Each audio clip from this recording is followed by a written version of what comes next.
राम वनगमन पर्यटन परिपथ ये छत्तीसगढ़ शासन की तरफ से एक योजना के रूप में सामने आई है और इसमें शासन ने ये प्रयास किया है कि वनवास के दौरान भगवान राम जिन जगहों पर गुजरे हैं, जिन जगहों से, जिन मार्गों से गुजरे हैं छत्तीसगढ़ में, उन्हें एक चिन्हित किया जाए और एक सुंदर रूप दिया जाए। कौशल्या मंदिर चंदखुरी में इसी तरह का एक चिन्हित बिंदु है, जहाँ पर भगवान राम अपने वनवास के दौरान कुछ समय गुजारे थे और यहाँ से वो गुजरे थे। आप देख रहे होंगे ये जो गेट दिख रहा है, ये जो मुख्य द्वार दिख रहा है, ये उस मंदिर का प्रवेश द्वार है। प्रवेश द्वार पे आपको इस तरह के अनेक आकृतियाँ दिखेंगी।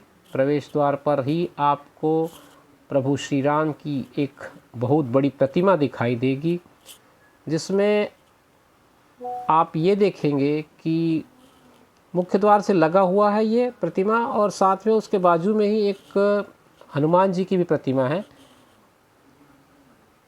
उसके बाद आप अंदर आएंगे। जब आप अंदर आते हैं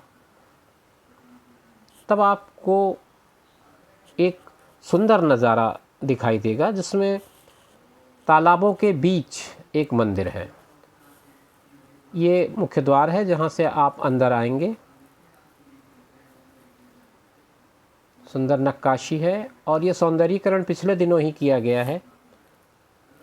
ये मुख्य द्वार हुआ जहाँ से आप प्रवेश करेंगे।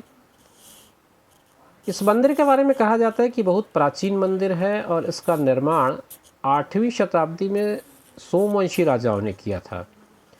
मंदिर में अनेकों बार इसका पुनर्निर्माण और पुनरुद्धार किया गया है, पुनर्निर्मित किया गया है और आज का जो स्वरूप है थोड़ी देर में आपको दिखाई देगा।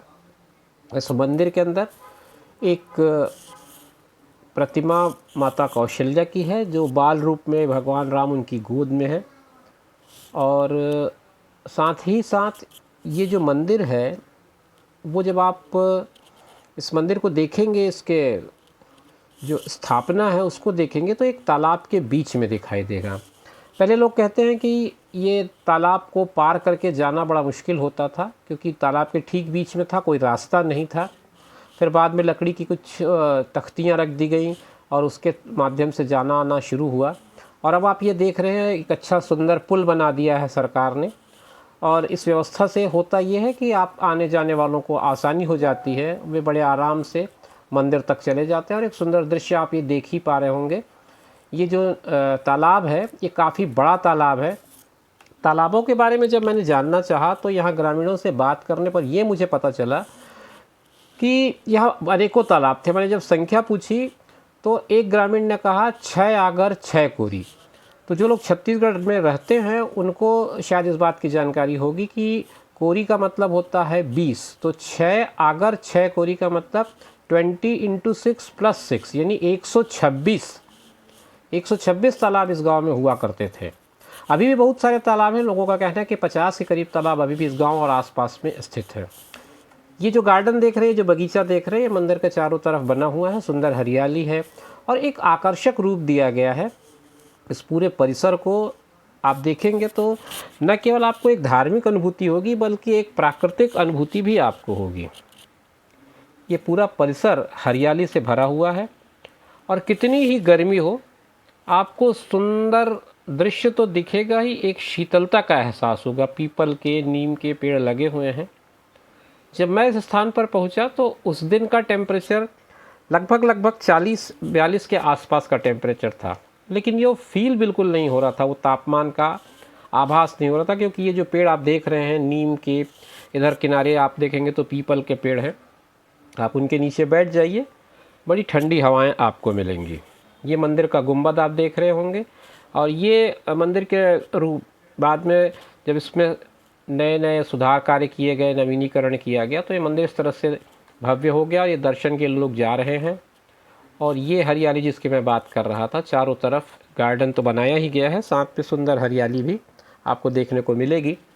ये ध्वजाएं लहरा रही हैं ऊपर। ये गुंबद आप देख रहे होंगे।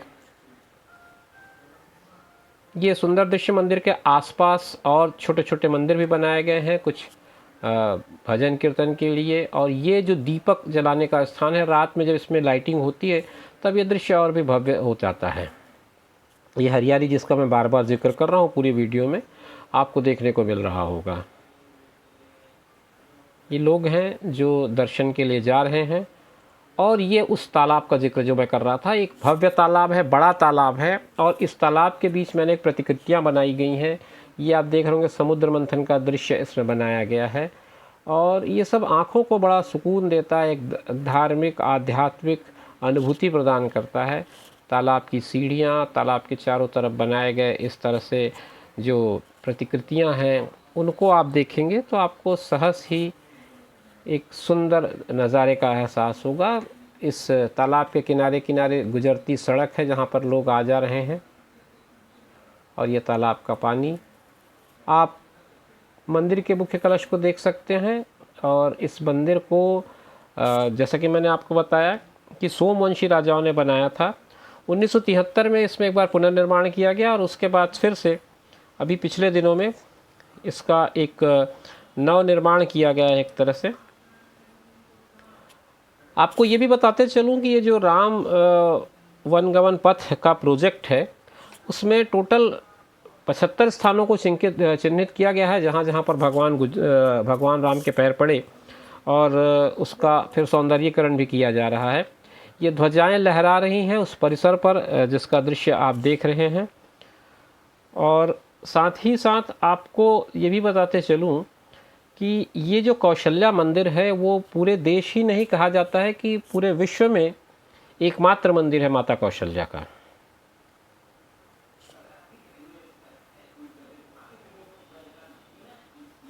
भौगोलिक स्थिति के बारे में बताऊं तो ये चंदखुरी में स्थित है, जो रायपुर शहर से लगभग 22 से 27 किलोमीटर की दूरी पर स्थित है।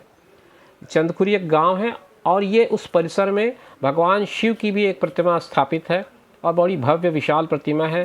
सामने नंदी आप देख रहे होंगे। और ये ऊपर एक प्लेटफॉर्म बना करके बनाया गया, उसके लिए आपको सीढ़ियों से ऊपर चढ़ना होता है और दर्शन करके आप नीचे उतर सकते हैं। नीचे उतर के फिर से आप उस परिसर में पूरे परिसर का भ्रमण कर सकते हैं और उस मंदिर का दर्शन कर सकते हैं।